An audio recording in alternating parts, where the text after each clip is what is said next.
guys normally go and read the various learning outcomes for the things that you do, and specifically learning outcomes for assessments? I know that they're boring. One of the most boring things in life is to be reading module outcomes.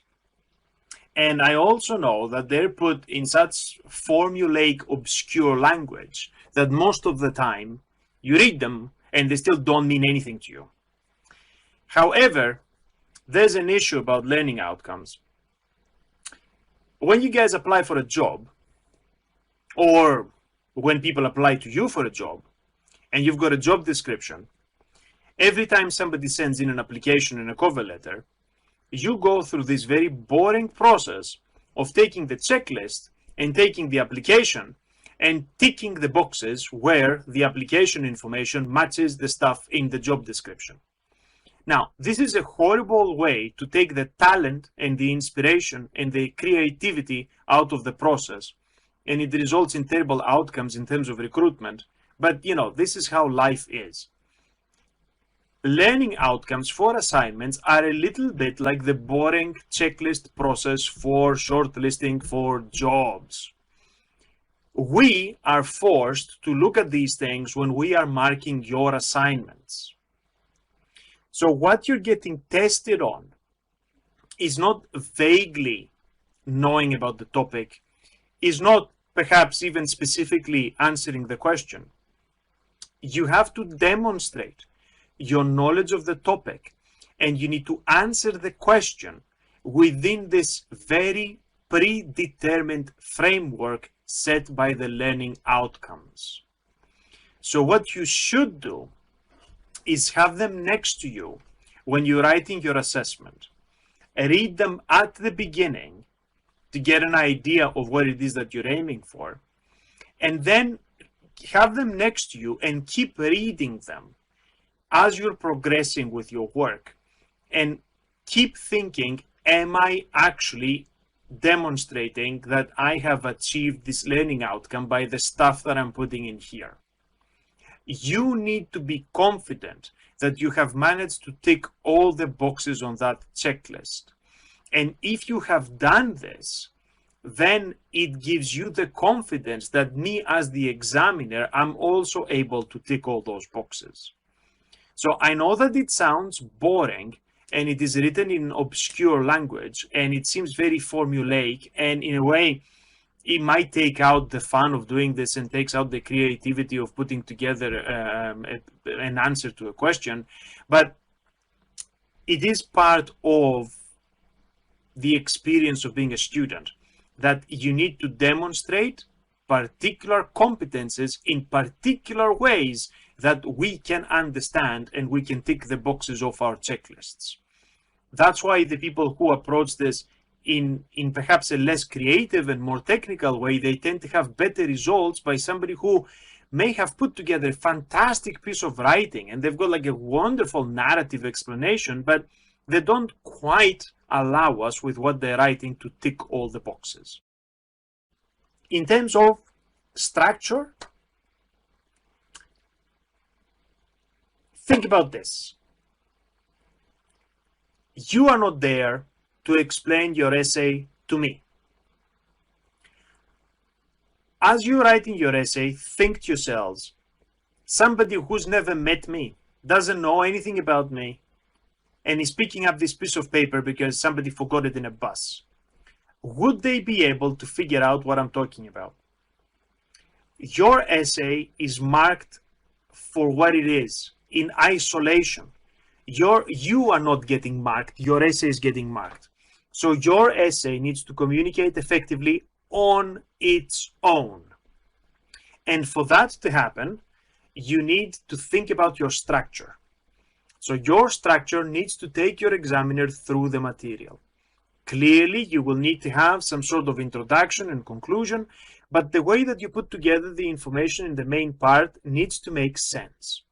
Now, weirdly, I don't know why this is going on, but weirdly, a great deal of you will write this essay as if you've had half a bottle of gin before. And I get a lot of stream of consciousness, completely disconnected pieces of writing that make no sense whatsoever. Right? No Jen. Now, think about how what you're doing communicates to the audience. You cannot just simply copy paste bits from your sources in the order that you found them in the sources, and because you're talking about the relevant things, hope that this communicates to your examiner. It will not. So the structure of your essay needs to be part of a deliberate process of thinking, am I actually ordering this information in a sensible way? Am I talking about the things that I need to talk about in a way that makes sense? So you're basically writing a story that will communicate effectively to your audience. You need to think about this for yourselves. I don't want to be very specific here because people have got different styles, and a variety of styles communicate well, but you know, put a bit of effort in it. I really do get a lot of stuff that I've got no observable sequence whatsoever. So it's as if somebody was making notes of whatever might be relevant to the topic and just writing a paragraph on each one and then, you know, mixing them together and sending this in. So think about it. Think about how your essay communicates to your examiner. Think about whether this is the best thing that you've done. I know that you may not have the time to produce your life's best work. That is fine. But I want you to be conscious of making that choice. So I want you to think, could this be improved somehow? It could be that your conclusion is, yes, it could be improved, but I don't have the time, so I need to send it in. Fine. But if you're thinking this could be improved, your reaction should be to improve it. You shouldn't simply say, I could make this better, but this will do. Okay, I want to go have lunch now. I don't care. Because if you do this, then your result is not going to be the best outcome. And think about it. If yourselves think that this is not ready, or more work could have come into this, or there are stuff missing, or it's not very nicely put together, what are the chances that you think poorly of your own essay, but when I get it, I'm going to be like, oh my God, this is the best thing I've seen in my life? I won't. So be willing to go through this process where you think about what you've done, you think about the product of your work, and then take a critical attitude to it and think whether it could be improved. And there are some things that are easy wins, okay? You're doing this on Word, run a spell check. What's so difficult about a spell check? You know, Word will take out grammatical and spelling errors and all that stuff. No problem. So there's no reason for kind of poorly structured stuff from a spelling point of view or kind of basic grammar. It doesn't matter if English is your first language or not. It's not mine. You know, I still use, that's why I use the grammar check. So, you know, just use the tools that are available. Very often we ask students to analyze, evaluate, critically discuss. And because as academics we're used to asking these questions, we intuitively understand what this means. Unfortunately, however, for students, this doesn't really have a specific meaning sometimes, right? Or people who are not used to doing these sorts of exercises.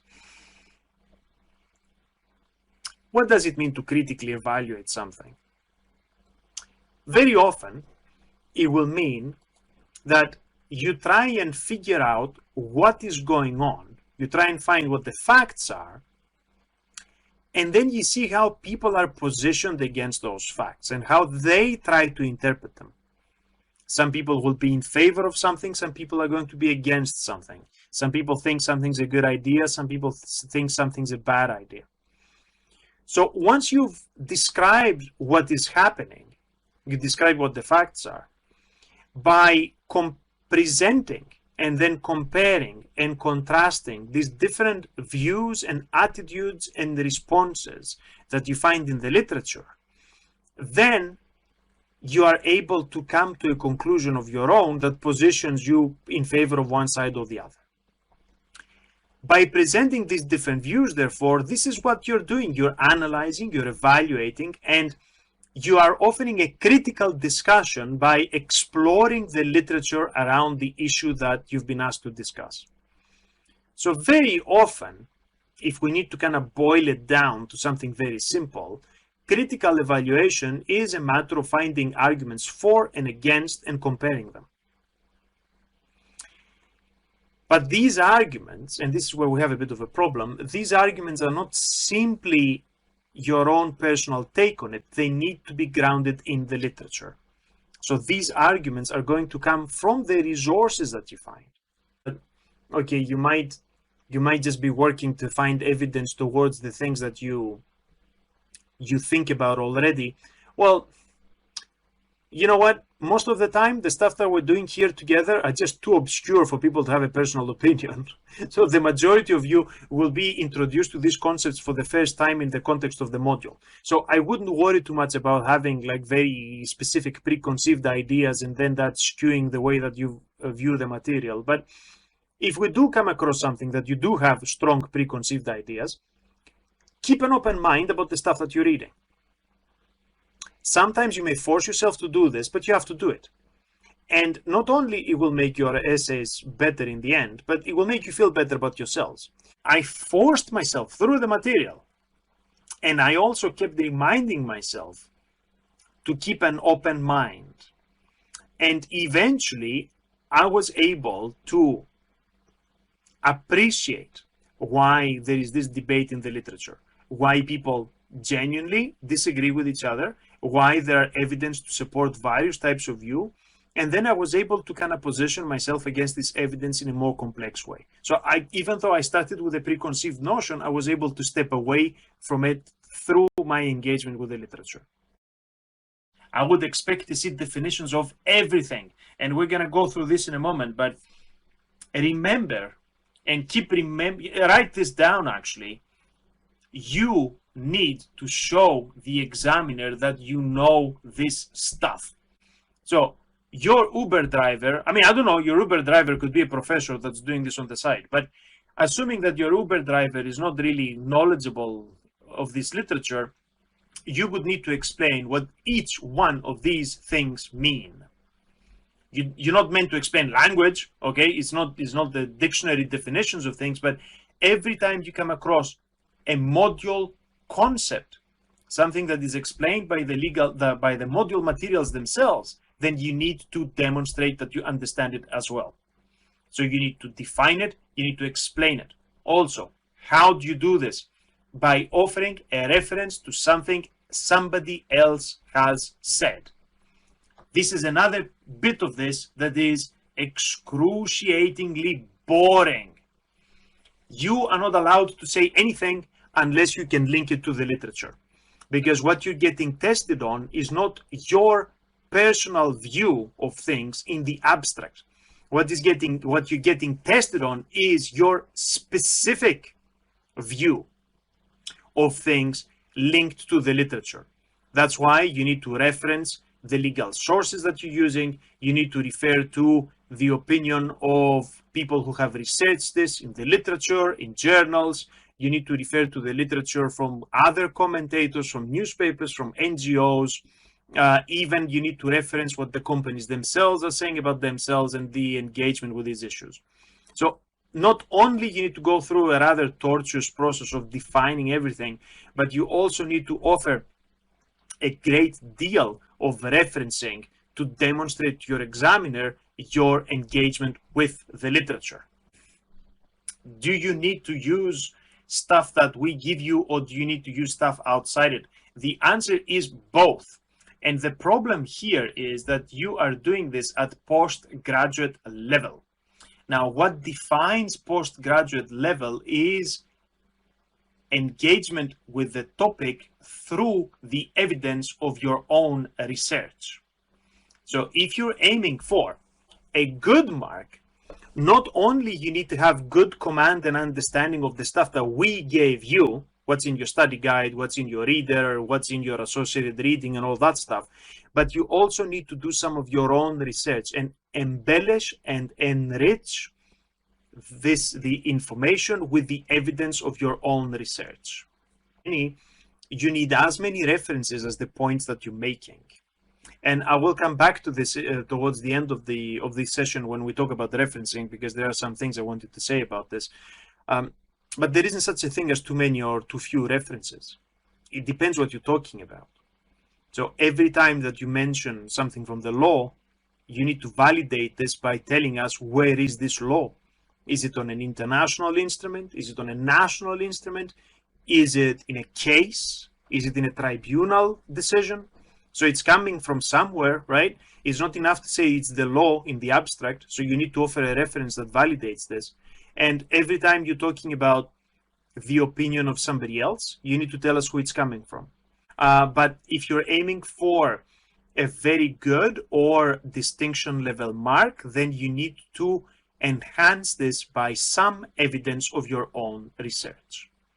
The legal databases are very difficult to use, and they've got horrific search functions. And I have hated Lexis and Westlaw before some of you were born, because I've been doing this for a very long time, as a student and then as a teacher. I hate them. And the search functions are horrible. You do keyword searches in these things. It's like searching on SharePoint. Anybody here got SharePoint at work? Do this experiment. Try and find something really obvious by putting keyword searches on SharePoint. If you find it, I'm going to buy you an ice cream. You never find anything on SharePoint. Now, what I recommend is that you use Google to find the exact reference of what you're looking for, and then you go to the legal database and retrieve the case. Now, there are advantages to using the legal databases. For instance, in Westlaw, if you have the reference for a case, so you got the case name, the date, and then the journal in which it appears, in this stylistic form it usually comes, it will find you the case, but it will also find you case history, and it will also tell you where this has been mentioned subsequently, articles that it's been linked with, and all of that stuff. Now, this is a very useful function. Westlaw and Lexis will do this. They will offer the environment within which the case operates and the influence that led to it, and then the influence that it's had. This is crucial and very useful, but this is domestic national law. Westlaw and Lexis are much weaker in international law. And if you don't have the exact details, if you're trying to do keyword searches, it will not work. So what I recommend is go on Google, type what you think you know about the case till you correctly identify the case. And once you have correctly identified the case, put the correct citation information on the legal database in order to benefit from this, the explanation of the environment that it's giving you.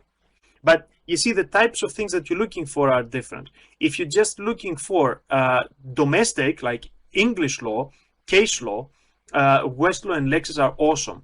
If you're looking for journal resources, you're probably better off either doing searches on Google or on Google Scholar. Are you guys familiar with Google Scholar? It is a dedicated part of Google that returns results on academic product, like journal articles and stuff like that. So you're much better off doing this than going through the legal databases. So what I'm interested in is effectiveness and efficiency. I don't care how you got there. So, you go fishing and you come back with a bag of fish. Nobody's going to ask you about your technique. Everybody just wants to eat the fish. No, ETMAs are a little bit like this. We're interested in a good outcome. Now, how you cooked it, so and that doesn't mean go and plagiarize stuff, right? But how you conducted your research, if the product of your research is successful, shouldn't matter to us. One issue of importance that, and we're probably gonna finish on that one, is referencing. Oh my God, referencing is really something that causes a great degree of anxiety. Boring. You have to do it. Most things in life are boring. We still have to do them.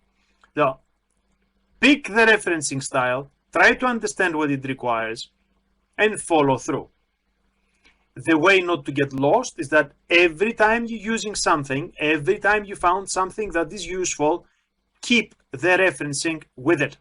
So if you're making notes like most sane people, which is you kind of copy paste stuff from your sources and you plop them into a document to read later, when you're copy pasting the bit that you think you might use, keep the reference where it came from. So that way you will be able to locate where it came from, and when you're putting it in your own words, you will be able to follow up with the reference correctly written according to the style that is required.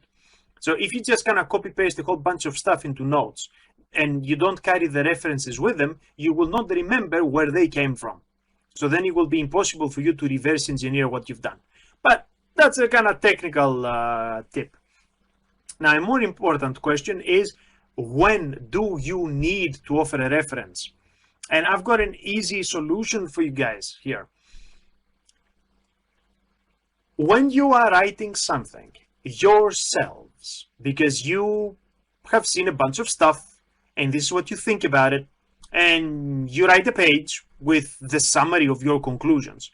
But when you're putting this together, it's coming from you. Your opinion is informed by the literature, yes, but what you're writing is coming from you, then it's fine. It doesn't need a footnote.